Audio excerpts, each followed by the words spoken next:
اعوذ باللہ من الشیطان الرجیم بسم اللہ الرحمن الرحیم ونجیناہ ولوطا الی الارض الذی بارکنا فیہا للعالمین، اور ہم نے انہیں اور لوط کو نجات دی اس زمین کی طرف جس میں ہم نے تمام جہان والوں کے لیے برکت فرمائی۔ ابراہیم علیہ السلام کو بھی نجات ملی اور لوط علیہ السلام کو بھی نجات ملی۔ ان کے واقعات پہلے گزر چکے ہیں، آگے چلیے۔ وَوَهَبْنَا لَهُ إِسْحَاقَ وَيَعْقُوبَ نَافِلَةً وَكُلًّا جَعَلْنَا صَالِحِينَ، اور ہم نے انہیں اسحاق عطا فرمائے اور اسحاق پر زائد یعقوب، اور ہم نے سب کو نیکوکار بنایا۔ جی آسان آیت ہے، آگے چلیے۔ وَجَعَلْنَاهُمْ أَئِمَّةً يَهْدُونَ بِأَمْرِنَا وَأَوْحَيْنَا إِلَيْهِمْ فِعْلَ الْخَيْرَاتِ وَإِقَامَ الصَّلَاةِ وَإِيتَاءَ الزَّكَاةِ وَكَانُوا لَنَا عَابِدِينَ، اور ہم نے ان کو پیشوا بنایا، وہ ہمارے حکم سے ہدایت کرتے تھے، اور ہم نے ان کی طرف وحی کی، نیک کام کرنے کی اور نماز قائم رکھنے کی اور زکوٰۃ دینے کی، اور وہ سب ہماری ہی عبادت کرتے تھے۔ جی اللہ کی عبادت، اللہ کے احکام، اور یہ احکام مجموعی طور پر ملتے جلتے ہی رہے ہر دور میں۔ آگے جی۔ وَلُوطًا آتَيْنَاهُ حُكْمًا وَعِلْمًا وَنَجَّيْنَاهُ مِنَ الْقَرْيَةِ الَّتِي كَانَتْ تَعْمَلُ الْخَبَائِثَ إِنَّهُمْ كَانُوا قَوْمَ سَوْءٍ فَاسِقِينَ، اور لوط کو ہم نے حکم اور علم عطا فرمایا اور اس بستی سے انہیں نجات دی جس کے رہنے والے ناپاک کام کرتے تھے، بے شک وہ بدترین لوگ تھے، نافرمانی کرنے والے۔ جی آسان آیت ہے، اور یہ لوط علیہ السلام کا واقعہ پہلے گزر چکا ہے۔ جی۔ وَأَدْخَلْنَاهُ فِي رَحْمَتِنَا إِنَّهُ مِنَ الصَّالِحِينَ، اور ہم نے لوط کو اپنی رحمت میں داخل کیا، بے شک وہ صالحین میں سے تھے۔ جی چلیے۔ وَنُوحًا إِذْ نَادَى مِن قَبْلُ فَاسْتَجَبْنَا لَهُ فَنَجَّيْنَاهُ وَأَهْلَهُ مِنَ الْكَرْبِ الْعَظِيمِ، اور اے حبیب یاد کیجئے نوح کو، جب اس سے پہلے انہوں نے ہمیں پکارا تو ہم نے ان کی دعا قبول کی، اور انہیں اور ان کے گھر والوں کو ہم نے بڑی تکلیف سے نجات دی۔ آگے چلیے۔ وَنَصَرْنَاهُ مِنَ الْقَوْمِ الَّذِينَ كَذَّبُوا بِآيَاتِنَا إِنَّهُمْ كَانُوا قَوْمَ سَوْءٍ فَأَغْرَقْنَاهُمْ أَجْمَعِينَ، اور ہم نے ان کی مدد کی ان لوگوں پر جنہوں نے ہماری آیتوں کو جھٹلایا، بے شک وہ بہت برے لوگ تھے، تو ہم نے ان سب کو غرق کر دیا۔ ٹھیک، یہ سارے واقعات پہلے گزر چکے ہیں، تفصیل کے ساتھ گزر چکے ہیں۔ آگے۔ وَدَاوُودَ وَسُلَيْمَانَ إِذْ يَحْكُمَانِ فِي الْحَرْثِ إِذْ نَفَشَتْ فِيهِ غَنَمُ الْقَوْمِ وَكُنَّا لِحُكْمِهِمْ شَاهِدِينَ، اور یاد کیجئے داؤد اور سلیمان کو جس وقت وہ کھیتی کے بارے میں ایک جھگڑے کا فیصلہ کرتے تھے، جب رات کو اس میں کچھ لوگوں کی بکریاں چھوٹ گئیں اور ہم ان کے فیصلے کے وقت حاضر تھے۔ جی یہ بکریوں کا ایک واقعہ اس آیت کو بھی پڑھ کے صاف سمجھ آتی ہے کہ اس کا کوئی پس منظر ہے، اور یہاں یقیناً ہمیں حدیث کی طرف رجوع کرنا ہوگا۔ تو ایک بندے کی بکریاں دوسرے بندے کے کھیت میں پڑ گئیں اور کھیت کا نقصان کیا، تو کیس حضرت داؤد علیہ السلام کے پاس آیا۔ حضرت داؤد علیہ السلام نے بکریوں کے مالک سے کہا کہ بکریاں کھیت والے کے حوالے کر دو۔ وہ تقریباً قیمت برابر تھی، جتنا کھیت کا انہوں نے نقصان کیا تھا یہ بکریاں اس کے عوض میں جا سکتی تھیں۔ بکریاں اس کے حوالے کرنے کا فیصلہ ہو گیا۔ حضرت داؤد علیہ السلام کے بیٹے سیدنا سلیمان علیہ السلام پاس تھے، انہوں نے کہا کہ یہ فیصلہ ٹھیک ہے، اس سے بہتر فیصلہ اگر آپ مناسب سمجھیں تو میں عرض کر دوں۔ حضرت داؤد علیہ السلام نے فرمایا کہ ٹھیک ہے آپ بولیں۔ حضرت سلیمان علیہ السلام نے کہا کہ اس کھیت والے کو یہ بکریاں وقتی طور پہ دے دی جائے، یہ ان کے دودھ شدھ پیے، جب اس کے کھیت کے نقصان کا ازالہ ہو جائے اس وقت یہ بکریاں واپس کر دے۔ حضرت داؤد علیہ السلام اپنے ہونہار شہزادے کے اس فیصلے پر بہت خوش ہوئے، اور یہ فیصلہ نافذ کیا گیا۔ یہ اس آیت کا پس منظر ہے، اور کوئی مستشرق حدیث کا منکر اس کی تفسیر اس سے بہتر کر سکتا ہو تو لائے۔ جو بولے گا اپنے طرف سے بولے گا، جھوٹ بولے گا۔ ہم جو بولتے ہیں کتابوں سے بولتے ہیں اور سچ بولتے ہیں، بس یہی ایک دھار ہے۔ دماغ کی پھرکی اگر ادھر گر گئی تو ادھر، ادھر چلی گئی تو ادھر، یہیں سے ان لوگوں کو ٹھوکر لگی۔ فَفَهَّمْنَاهَا سُلَيْمَانَ وَكُلًّا آتَيْنَا حُكْمًا وَعِلْمًا وَسَخَّرْنَا مَعَ دَاوُودَ الْجِبَالَ يُسَبِّحْنَ وَالطَّيْرَ وَكُنَّا فَاعِلِينَ، تو ہم نے وہ معاملہ سلیمان کو پوری طرح سمجھا دیا، اور دونوں کو ہم نے فیصلے کی قوت اور علم عطا فرمایا، اور ہم نے داؤد کے ساتھ پہاڑوں کو مسخر فرما دیا کہ وہ ان کے ساتھ تسبیح کرتے تھے، اور پرندے بھی ان کے لیے مسخر کر دیے، اور ہم یہ سب کام کرنے والے تھے۔ جی حضرت سلیمان علیہ السلام کو چیز سمجھا دی گئی۔ وَكُلًّا آتَيْنَا حُكْمًا وَعِلْمًا، ہم دونوں کو، باپ بیٹا کو حکم اور علم دے چکے تھے. اب دونوں کے پاس اللہ کا دیا ہوا علم ہے. اب دونوں میں سے فیصلہ دونوں کا مختلف ہے. اب بتائیے کسی کو کوئی غلط کہہ سکتا ہے؟ دونوں نبی ہیں, دونوں کے فیصلے مختلف ہیں. اب ناک رگڑ لیں وہ لوگ جو ایک نبی کو غلط کہنا چاہتے ہیں خدا نخواستہ اور دوسرے کو ٹھیک کہنا چاہتے ہیں. اس لیے حدیث میں آتا ہے اذا حکم الحاکم فاجتہد ثم اصاب فلہ اجران. جب حکمران فیصلہ کرتا ہے اور اجتہاد سے فیصلہ کرتا ہے اور وہ ٹھیک فیصلہ کرتا ہے تو اس کو 2 بار اجر ملتا ہے. وَإِذَا حَكَمَ فَاجْتَهَدَ ثُمَّ أَخْطَأَ فَلَهُ أَجْرٌ. لیکن اگر وہ فیصلہ کرتا ہے اور فیصلہ ٹھیک نہیں کر پاتا تو اس کو ایک ثواب پھر بھی مل جاتا ہے کیونکہ اس نے اخلاص کے ساتھ کوشش کی تھی. بخاری 7352 7352. اور آپ کو ایک بہترین روش پیش کرتا ہوں, آپ اس کو اچھی طرح نوٹ کریں, زندگی بھر یاد رکھنا. اتنی بڑی ہستیوں کے بارے میں جب کوئی بات کرنی پڑے تو احتیاط کس میں ہے؟ کہیں ان کا فیصلہ ٹھیک تھا اور ان کا فیصلہ زیادہ ٹھیک تھا. سمجھ آ گئی بات؟ بولیں ان کا فیصلہ اور ان کا فیصلہ زیادہ ٹھیک تھا. ادب ہے کہ نہیں اس میں؟ آگے چلیے. اس کی میں کئی مثالیں دے سکتا ہوں. اسلامی جو ہمارا جو آج کل کا ماحول ہے اس حوالے سے بھی. اسی طرح کا ایک اور واقعہ 2 عورتوں کے درمیان پیش آیا. تو دونوں کے بیٹے پاس تھے, اکٹھے تھے, 9 مولود بچے تھے. ابھی بچوں نے گروتھ نہیں پائی تھی, بڑے نہیں ہوئے تھے. تو کہیں وہ رہ رہی تھیں یا سو رہی تھیں تو رات کو کہیں بھیڑیا آیا اور ایک کا بچہ اٹھا کے چلا گیا. تو بعد میں وہ جس کا بچہ لے گیا تھا وہ بدنیت ہو گئی. دوسری سے کہنے لگی وہ تیرا بچہ لے کر گیا, یہ بچہ میرا ہے جو باقی بچ گیا ہے. وہ کہنے لگی خدا کا خوف کرو, یہ تو میرا ہے, میرے پاس ہی ہے بھی. اب لوگوں کے سامنے جب جھگڑا گیا تو لوگ ان کو حضرت داؤد علیہ السلام کے پاس لے گئے. حضرت داؤد علیہ السلام نے فیصلہ کیا باتیں سن کے. ان میں سے ایک بڑی تھی ایک چھوٹی تھی, بڑی کے حق میں فیصلہ کر دیا. جب وہ باہر نکلیں تو حضرت سلیمان علیہ السلام سے ملاقات ہوئی. ان سے بتایا کہ آپ کے والد صاحب نے یہ فیصلہ کیا ہے. انہوں نے کہا میرے پاس آؤ میں بتاتا ہوں. بٹھا لیا. فرمایا یہ مسئلہ بالکل آسان ہے, چھری لاؤ, میں آدھا آدھا کاٹ کے دونوں کو دے دیتا ہوں. تو جس کا بچہ نہیں تھا وہ کہنے لگی لاؤ چھری, اور جس کا بچہ تھا وہ کہنے لگے نہیں بچے کو کچھ نہ کہو, اسی کو دے دو, یہ اسی کا ہے. تو وہ جس نے کہا تھا نا بچے کو کچھ نہ کہو, آپ نے بچہ اس کو دے دیا.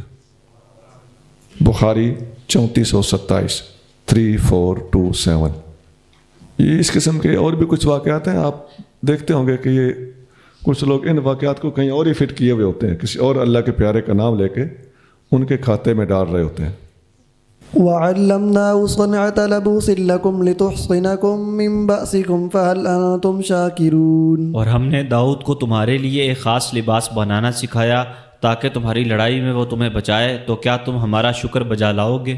اللہ تعالیٰ نے ان کو یہ صنعتیں عطا فرمائی تھیں اور ان باتوں پر دسترس عطا فرمائی تھی. آگے چلیے. وَلِسُلَيْمَانَ الرِّيحَ عَاصِفَةً تَجْرِي بِأَمْرِهِ إِلَى الْأَرْضِ الَّتِي بَارَكْنَا فِيهَا وَكُنَّا بِكُلِّ شَيْءٍ عَالِمِينَ. اور سلیمان کے لیے تیز ہوا مسخر کر دی جو ان کے حکم سے اس زمین کی طرف چلتی تھی جس میں ہم نے برکت رکھی, اور ہر چیز کو ہم خوب جانتے ہیں. حضرت داؤد علیہ السلام کے لیے لوہا نرم کر دیا گیا اور حضرت سلیمان علیہ السلام کے حکم کے ماتحت ہوائیں کر دی گئی تھی, اور ایسی ماتحت تھیں کہ تجریب امر ہی حضرت سلیمان علیہ السلام کے حکم کے تحت چلتی تھی. وَمِنَ الشَّيَاطِينِ مَن يَغُوصُونَ لَهُ وَيَعْمَلُونَ عَمَلًا دُونَ ذَلِكَ وَكُنَّا لَهُمْ حَافِظِينَ. اور کچھ ایسے شیطان جو ان کے لیے غوطہ لگاتے تھے اور اس کے سوا اور کام بھی کرتے تھے, اور سرکشی سے ہم ان کو روکنے والے تھے. شیطان جو سمندروں کے اندر بھی غوطہ لگاتے تھے, جو الٹے سیدھے کام بھی کرتے تھے, یہ بھی حضرت سلیمان علیہ السلام کی ہی حکومت میں تھے. آگے چلیے. وَأَيُّوبَ إِذْ نَادَى رَبَّهُ أَنِّي مَسَّنِيَ الضُّرُّ وَأَنْتَ أَرْحَمُ الرَّاحِمِينَ. اور ایوب کو یاد کیجئے جب انہوں نے اپنے رب کو پکارا کہ مجھے سخت تکلیف پہنچی, تو سب رحم کرنے والوں سے زیادہ رحم فرمانے والا ہے. جی ایوب علیہ السلام نے سخت تکلیف کے دنوں میں اللہ تعالیٰ سے دعا کی, اے اللہ مجھے سخت تکلیف پہنچی ہے اور تو سب سے زیادہ رحم کرنے والا ہے. دعا کرنے کا ایک بڑا خوبصورت طریقہ تھا. یہ لفظ نہیں بولے کہ یا اللہ مجھے شفا دے, صرف اپنی تکلیف ظاہر کر کے اللہ تعالیٰ کی رحمت کا اشارہ دیا کہ اے اللہ تو ارحم الراحمین ہے۔ اس میں جن کتابوں میں حضرت ایوب علیہ السلام کے بارے میں کوئی ایسی بیماری کا ذکر ملتا ہے تو علماء نے لکھا ہے کہ کانا ابتلی فی جسدہ، حضرت ایوب علیہ السلام کو جسمانی تکلیف میں مبتلا کیا گیا تھا، ولیکن بلاؤہ لم یصل الی حد ما لا یلیق للانبیاء علیہم السلام، لیکن ان کی جو بیماری تھی یا تکلیف تھی وہ اس حد تک نہیں گئی تھی جو انبیاء کی شان کے لائق ہو۔ وما رویہ فی ابتلائی من اسرائیلیات فہو کذب، اور جو آپ کی بیماری کی شدت کے بارے میں روایت کیا گیا ہے وہ اسرائیلی روایات ہیں اور وہ سب جھوٹ ہیں۔ فاستجبنا له فكشفنا ما به من ضر وآتيناه أهله ومثلهم معهم رحمة من عندنا وذكرى للعابدين۔ تو ہم نے ان کی دعا قبول فرمائی، پھر جو تکلیف انہیں تھی وہ ہم نے ان سے دور کر دی، اور ہم نے ان کے اہل و عیال انہیں عطا فرمائے اور ان کے ساتھ ان کے برابر اور بھی عطا فرمائے اپنے پاس سے رحمت فرما کر اور عبادت کرنے والوں کے لیے نصیحت بنا کر۔ ان پر امتحان ضرور تھا، انہیں صحت بھی عطا ہوئی اور اتنا گھر بار اور انعامات سے بھی نوازا گیا۔ حضرت مصعب بن سعد اپنے والد گرامی سے روایت کرتے ہیں حضرت سعد بن ابی وقاص سے کہ انہوں نے عرض کیا یا رسول اللہ ای الناس اشد بلاء، یا رسول اللہ سب سے زیادہ امتحانات کن لوگوں پر آئے ہیں؟ قال انبیاء ثم الامثل فالامثل، فرمایا انبیاء پر سب سے زیادہ امتحانات آئے ہیں، پھر ان سے نچلے درجے والے، پھر ان سے نچلے درجے والے۔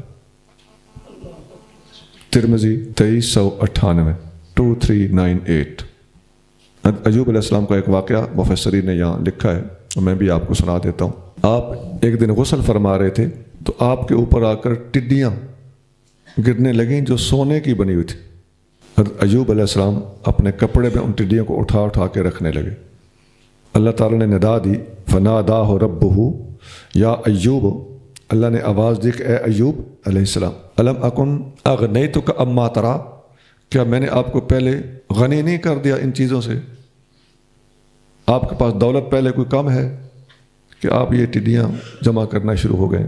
قال بلا و عزتک ولکن لا غنى لی عن برکتک، اے اللہ تیری عزت کی قسم تو نے مجھے بہت کچھ دیا ہوا ہے لیکن تیری طرف سے برکت آئے تو میں اس کو حاصل نہ کروں، یہ میری بندگی کے تقاضے کے خلاف نظر آتا۔ تو اللہ کی عطا کو جھولی کر کے قبول کرنا چاہیے۔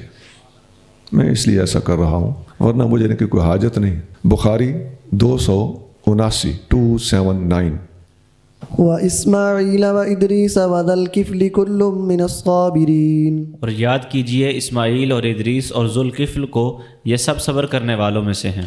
حضرت اسماعیل اور حضرت ادریس علیہ السلام کی نبوت کنفرم ہے، اور ذوالکفل کا نبی ہونا نہ ہونا یہ اختلافی ہے، اور علماء لکھتے ہیں کہ الاحوط فیہ التوقف، اس میں زیادہ احتیاط اس میں ہے کہ ذوالکفل کے نبی ہونے اور نہ ہونے کے بارے میں خاموشی اختیار کی جائے۔ وأدخلناهم في رحمتنا إنهم من الصالحين، اور ہم نے انہیں اپنی خاص رحمت میں داخل کیا، بے شک وہ صالحین میں سے ہیں۔ آگے چلیے۔ وذا النون إذ ذهب مغاضبا فظن أن لن نقدر عليه فنادى في الظلمات أن لا إله إلا أنت سبحانك إني كنت من الظالمين۔ اور ذوالنون کو یاد کیجئے، جب وہ راہ حق میں غضبناک ہو کر نکلے تو انہوں نے گمان کیا کہ ہم ان پر ہرگز تنگی نہ کریں گے، پھر انہوں نے تاریکیوں میں ندا کی کہ اے اللہ تیرے سوا کوئی معبود نہیں، تو پاک ہے، بے شک میں زیادتی کرنے والوں میں سے تھا۔ حضرت یونس علیہ السلام کو ذوالنون کہا جاتا ہے۔ یونس بن متہ یہ اپنی امت میں تبلیغ کر رہے تھے تو ان کے رویے سے غضبناک اور ناراض ہو کر جلال میں آ کر وہاں سے نکل آئے۔ اب وہاں کا ان کا جلال فرمانا بھی بجا تھا تو وہاں سے نکل آنا بھی وقتی جلال کے پیش نظر بجا تھا۔ اس طرح بزرگ اپنے چھوٹوں پر ڈانٹ ڈپٹ کرتے ہوئے ایسا کر سکتے ہیں، لیکن بات وہی ہے کہ اللہ کا اور ان کا جو درمیانی معاملہ تھا اس اعتبار سے دیکھا جائے تو اللہ تعالیٰ جل شانہ کے نزدیک مناسب تر یہ تھا کہ وہ وہیں پہ ٹھہرے رہتے۔ تو ہمارے اعتبار سے وہ ٹھیک کر رہے تھے، لیکن اللہ کے اعتبار سے اللہ نے ان کو اس پر فرمایا کہ آپ کی جو پیغمبری منصب تھا اور میں نے جو ذمہ داری لگائی ہوئی تھی اس کا تقاضا اس وقت درگزر کا تقاضا تھا، تو اس بات پر اللہ کریم جل شانہ نے ان کو متنبع فرمایا اللہ تعالیٰ قرآن شریف میں اسی لیے اپنے محبوب صلی اللہ علیہ وسلم کو فرماتا ہے فصبر کما صبر اولو العزم من الرسل، اے محبوب صبر کیجئے جیسا کہ اولو العزم رسولوں نے صبر کیا۔ یہ سورۃ احقاف کی آیت نمبر 35 ہے۔ اور ایک اور جگہ فرمایا ولا تکن کصاحب الحوت، مچھلی کے صاحب کی طرح نہ ہونا۔ یہ سورۃ قلم ہے، آیت نمبر 48 ہے۔ تو یہ بات صرف اور صرف اتنی سی ہے کہ صبر کی بات ہو رہی ہے، ورنہ اصولی طور پر اور انسانی زاویوں سے اگر دیکھا جائے تو آپ کا اقدام بالکل درست تھا۔ اللہ کا معیار اپنا ہے۔ اسی وجہ سے جن لوگوں کے ذہنوں میں حضرت یونس علیہ السلام کے بارے میں معاذ اللہ منفی سوچ آئی تو نبی کریم صلی اللہ علیہ وسلم نے منع فرمایا کہ مجھے یونس بن متہ پر ترجیح نہ دو، بخاری 4604۔ اب یہ سارا پس منظر ذہن میں ہو تو ترجیح دینے سے جو منع کیا گیا اس کی حکمت آرام سے سمجھ آ جاتی ہے۔ حضور صلی اللہ علیہ وسلم بلا شبہ تمام انبیاء سے افضل ہیں، لیکن ان کی طرف سے کوئی منفی سوچ نہ پیدا ہونے پائے، اس لیے آپ نے اپنے سے پہلے والے نبی کا دفاع کیا ہے۔ فاستجبنا له ونجيناه من الغم وكذلك ننجي المؤمنين۔ تو ہم نے ان کی فریاد سن لی اور انہیں غم سے نجات دی، اور اسی طرح ہم نجات دیتے ہیں ایمان والوں کو۔ مچھلی کے پیٹ میں کئی دن تک رہے، وہ دن کتنے تھے اس تفتیش میں پڑھنے کی ضرورت نہیں ہے، کسی کتاب میں کتنے دن ہیں، کسی کتاب میں کتنے دن ہیں۔ اللہ کریم نے ان کو یہ دعا پڑھنے کی برکت سے نجات عطا فرمائی، لا الہ الا انت سبحانک انی کنت من الظالمین۔ اور اس دعا کے الفاظ سے بھی سمجھ آتی ہے کہ اللہ کے پیارے اپنے بارے میں جو کچھ بھی کہتے رہیں دوسروں کو زبان سنبھال کے بات کرنی چاہیے۔ نبی کریم صلی اللہ علیہ وسلم فرماتے ہیں کہ دعا و ذنون اس دعا بے ہی، وہ دعا جو ذنون نے اللہ سے مانگی تھی، وہ فی بطن الحوت، اس وقت وہ مچھلی کے پیٹ میں تھے، وہ دعا یہ تھی لا الہ الا انت سبحانک انی کنت من الظالمین، انہ لم یدع بہا رجل مسلم فی شیء قط الا استجیب لہ۔ کوئی بھی مسلمان جب ان الفاظ کے ساتھ دعا مانگے گا اللہ تعالیٰ اس کی دعا ضرور قبول کرے گا۔ مستدرک حاکم 3494۔ وزكريا إذ نادى ربه رب لا تذرني فردا وأنت خير الوارثين۔ اور زکریا کو یاد کیجئے جب انہوں نے اپنے رب کو پکارا کہ اے میرے رب مجھے اکیلا نہ چھوڑ اور سب وارثوں سے تو بہتر وارث ہے۔ یہ زکریا علیہ السلام کی اللہ سے اولاد مانگنے کے لیے یہ دعا تھی۔ آج بھی بعض مشائخ اور بزرگ، ان سے کوئی آدمی دعا کرنے کے لیے بولے کہ میری اولاد نہیں ہے تو وہ یہ وظیفہ بتاتے ہیں رب لا تذرنی فردا وانت خیر الوارثین۔ طلبنا له ووهبنا له يحيى وأصلحنا له زوجا إنهم كانوا يسارعون في الخيرات ويدعوننا رغبا ورهبا وكانوا لنا خاشعين۔ تو ہم نے ان کی التجا قبول فرمائی اور انہیں یحییٰ عطا فرمائے، اور ہم نے ان کے لیے ان کی بانجھ بیوی کو درست کر دیا، بے شک وہ سب جلدی کرتے تھے نیک کاموں میں، اور ہماری رحمت کی امید اور جلال کو خوف رکھتے ہوئے ہم سے دعائیں مانگتے تھے، اور ہمارے لیے عاجزی کرنے والے تھے۔ جی آسان ہے، آگے چلیے۔ والتي أحصنت فرجها فنفخنا فيها من روحنا وجعلناها وابنها آية للعالمين۔ اور یاد کیجئے اس پاک مریم کو جس نے اپنی عفت کی حفاظت کی، تو ہم نے اس میں اپنی روح پھونکی اور اسے اور اس کے بیٹے کو سارے جہانوں کے لیے اپنی قدرت کا نشان بنا دیا۔ سبحان اللہ، تفصیل پہلے گزر چکی ہے، آگے چلیے۔ إن هذه أمتكم أمة واحدة وأنا ربكم فاعبدون۔ بے شک یہ تمہاری ملت ایک ہی ملت ہے اور میں تمہارا رب ہوں تو میری عبادت کرو۔ جی آگے چلیے۔ وتقطعوا أمرهم بينهم كل إلينا راجعون۔ اور بے دینوں نے اختلاف کر کے آپس میں اپنے دین کو ٹکڑے ٹکڑے کر دیا، سب ہماری طرف لوٹ کر آنے والے ہیں۔ دین کو ٹکڑے ٹکڑے کر دیا، وہی بات جو پہلے کئی بار گزر چکی ہے کہ کسی بات کو ماننا اور کسی بات کو نہ ماننا، اور کسی وحی کو ماننا اور کسی وحی کو نہ ماننا۔ آگے چلیے۔ فمن يعمل من الصالحات وهو مؤمن فلا كفران لسعيه وإنا له كاتبون۔ تو جو بھی ایمان کی حالت میں نیک کام کرے تو اس کے کام کی ناقدری نہ ہوگی، اور ہم اس کے لیے اس کے کام لکھ رہے ہیں۔ جی آسان آیت، آگے چلیے۔ وحرام على قرية أهلكناها أنهم لا يرجعون۔ اور ممکن نہیں اس بستی کے لیے جسے ہم نے ہلاک کر دیا کہ اس کے رہنے والے توبہ کے لیے دنیا میں لوٹ کر آئیں۔ توبہ کے لیے واپس لوٹ کر آئیں کی قید اس لیے لگائی کہ معجزے کے طور پر ایسا کئی بار ہوا ہے کہ مردوں کو زندہ کیا گیا.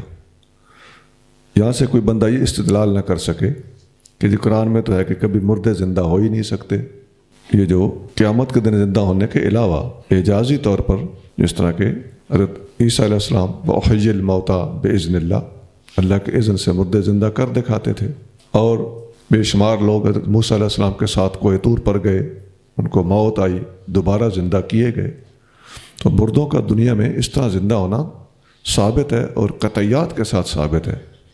تو یہاں واپس آنے سے مراد کہ کوئی نہیں آ سکتا, مراد یہ ہے کہ اپنی اصلاح کرنے اور اپنے واپس آ کر پلٹ کر توبہ کرنے کے لیے کسی کو واپس بھیجا جائے. تو یہ نہیں, اب حساب کتاب شروع ہو چکا تو اب چانس نہیں دیا جائے گا. حتى إذا فتحت يأجوج ومأجوج وهم من كل حدب ينسلون. یہ ناممکن ہی رہے گا یہاں تک کہ جب کھول دیے جائیں گے یاجوج و ماجوج اور وہ ہر بلندی سے اترتے ہوئے آئیں گے کہ اس وقت توبہ نفع نہ دے گی. بلندی سے نیچے اتریں گے یاجوج ماجوج, ان کا ذکر پہلے 16ویں پارے کے آغاز میں گزر چکا ہے. حدب بلندی کو کہتے ہیں, گولائی کی جو ٹاپ ہوتی ہے اس کو کہتے ہیں. اور ینسلون نیچے اتریں گے. حدیث میں آتا ہے کہ نبی کریم صلی اللہ علیہ وآلہ وسلم نے ارشاد فرمایا کہ قیامت کی 10 نشانیاں ہیں. دھواں, دجال, دابۃ الارض, سورج کا مغرب سے طلوع ہونا, حضرت عیسیٰ علیہ السلام کا نزول, یاجوج ماجوج کا خروج, اور 3 قسم کا زمین کے اندر لوگوں کا دھنس جانا, خسوفاً بالمشرق, خسوفاً بالمغرب و خسوفاً بجزیرۃ العرب. اور سب سے آخری نشانی یہ ہے کہ جو آگ یمن سے نکلے گی اور تمام لوگوں کو محشر کی طرف دھکیل کر لے جائے گی. مسلم 2901 علامات قیامت میں یہ حدیث بڑی بنیادی حدیث کے طور پر عقائد کی کتابوں میں بیان کی جاتی ہے. ایک یہ ہے اور ایک ترمذی کی حدیث ہے. واقترب الوعد الحق فإذا هي شاخصة أبصار الذين كفروا يا ويلنا قد كنا في غفلة من هذا بل كنا ظالمين. اور نزدیک آ جائے گا سچا وعدہ تو اس وقت کافروں کی آنکھیں پھٹی رہ جائیں گی, وہ کہیں گے ہائے ہماری کمبختی, بے شک ہم اس سے غفلت میں رہے بلکہ ہم ظالم تھے. یقین ہی نہیں آتا تھا, جب آ گیا تو پھر آنکھیں پھٹی کی پھٹی رہ جائیں گی. إنكم وما تعبدون من دون الله حصب جهنم إن أنتم لها واردون. بے شک تم اور اللہ کے سوا جن بتوں کی تم عبادت کرتے ہو سب جہنم کا ایندھن ہیں, تم سب اس میں پہنچنے والے ہو. جی, تم سب بھی اور جن کی تم پوجا کرتے ہو وہ سب بھی. یہاں ایک بات کلیئر کرنے والی ہے کہ جن کی پوجا ہوتی تھی وہ جہنم میں جائیں گے, تو ان سے مراد بت ہیں. توہین کرنے کی غرض سے ان کو آگ میں ڈالا جائے گا, ورنہ بت کو کیا احساس سردی کا یا کیا احساس گرمی کا. جب یہ آیت نازل ہوئی تو مشرکین نے کہا کہ ہم تو فرشتوں کی بھی پوجا کرتے ہیں, عیسیٰ اور عزیر علیہ السلام کی بھی پوجا کرتے ہیں, تو کیا یہ بھی جہنم میں جائیں گے؟ تو اللہ تعالیٰ نے فرمایا کہ ان الذین سبقت لهم منا الحسنى اولئک عنہا مبعدون. جن لوگوں کے بارے میں ہم پہلے ہی جنت کے وعدے کر چکے ہیں, اپنے پیاروں میں ان کو شامل کر چکے ہیں, وہ جہنم سے دور رہیں گے. یہ آیت یہ تھوڑا آگے چل کے آ رہی ہے. بالکل یہ جو ہم اس وقت پڑھ رہے ہیں یہ آیت نمبر 98 ہے, یہ آگے 101 نمبر آیت یہی ہے اسی صورت کی. تو دونوں آیتیں جب سامنے رکھی جائیں تو بات آسان ہو جاتی ہے کہ وہ جو پوجے جا رہے تھے وہ جہنم کے ایندھن ہوں گے, تو اس سے مراد کون ہے؟ بت مراد ہیں. انبیاء کا استثناء کہاں ہے؟ اللہ کے پیاروں کا اور فرشتوں کا استثناء کہاں ہے؟ سورۃ انبیاء کی آیت نمبر 101 میں. یہ سارا واقعہ اور ساری یہ تطبیق مستدرک حاکم میں موجود ہے. مستدرک حاکم 3499 3499 صحیح سند ہے اس کی. لو كان هؤلاء آلهة ما وردوها وكل فيها خالدون. اگر یہ سچے معبود ہوتے تو جہنم میں نہ جاتے اور سب اس میں ہمیشہ رہیں گے. جی آگے چلیے. لهم فيها زفير وهم فيها لا يسمعون. ان کے لیے اس میں چیخ پکار ہوگی اور وہ اس میں کچھ نہ سن سکیں گے. جی ٹھیک ہے, آگے چلیے. ان الذين سبقت لهم من الحسنى اولئك عنها مبعدون. بے شک جن کے لیے ہماری طرف سے نیکی کا وعدہ پہلے ہو چکا ہے وہ اس جہنم سے دور رکھے گئے ہیں. جی یہ ہے وہ آیت جو پچھلی آیت کو کلیئر کر رہی ہے اور اس کی وضاحت کر رہی ہے. آگے جی. لا يسمعون حسيسها وهم فيما اشتهت أنفسهم خالدون. وہ اس کی ہلکی سی آواز بھی نہ سنیں گے اور جو لذت وہ چاہیں گے ہمیشہ اسی میں رہیں گے. جی جہنم میں جانا تو دور کی بات ہے، جہنم کی بھنک بھی نہیں پہنچے گی. جی لا يحزنهم الفزع الأكبر وتتلقاهم الملائكة هذا يومكم الذي كنتم توعدون. سب سے بڑی گھبراہٹ انہیں غمگین نہ کرے گی اور فرشتے ان کے استقبال کو آئیں گے، کہیں گے یہ ہے تمہارا وہ دن جس کا تم سے وعدہ کیا گیا تھا. جی اللہ کے پیاروں کا وہاں پر باقاعدہ استقبال ہوگا. آگے جی يوم نطوي السماء كطي السجل للكتب كما بدأنا أول خلق نعيد وعدا علينا إنا كنا فاعلين. جس دن ہم آسمان کو لپیٹ لیں گے مسودات کے طویل کاغذات کو لپیٹنے کی طرح، جیسے ہم نے مخلوق کی ابتدا کی تھی اسی طرح ہم پھر اس کا اعادہ کریں گے. ہم پر یہ وعدہ ہے، ہم اسے ضرور پورا کرنے والے ہیں. اس دن آسمان کو لپیٹ دیا جائے گا جیسا کہ رجسٹروں کو الماری میں لپیٹ کر رکھا جاتا ہے یا ان کے اوراق و صفحات کو فولڈ کیا جاتا ہے، وائنڈ اپ کیا جاتا ہے. آگے فرمایا کما بدانا اول خلق نعیدہ، جیسا ہم نے پہلے سٹارٹ لیا تھا اسی طرح ہم اس کو واپس ریورس کریں گے. آپ آج ہی ایک آیت پڑھ کے آئے ہیں کہ زمین آسمان جڑے ہوئے تھے، اللہ نے ان کو توڑا پھاڑا، جسے وہ بگ بینگ کہتے ہیں، مسلمان کن فیکون کہتے ہیں. تو اس آیت کو اس کے ساتھ اگر جوڑا جائے تو ایک بات سمجھ میں آتی ہے کہ وہ جڑے ہوئے تھے تو ان کو اب لپیٹا جائے گا. تو لپیٹنے کا مطلب ہے کہ ایک چیز کھلی ہوئی ہے اس کو لپیٹا جائے گا. تو یہ آیتیں آپس میں جب آمنے سامنے رکھ کے آپ دیکھیں گے تو آپ کو بہت بڑی حقیقت منکشف نظر آئے گی.